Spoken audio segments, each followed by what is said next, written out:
biciklami. Se ji lepo zahvalim za sprejemnik in predlagam, da je že skrajni čas, da uvedemo plačevanje urokov.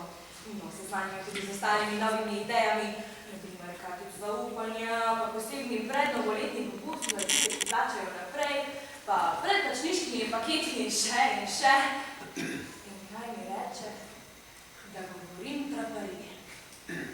Seveda, razumem, zbolela si, Gertrude.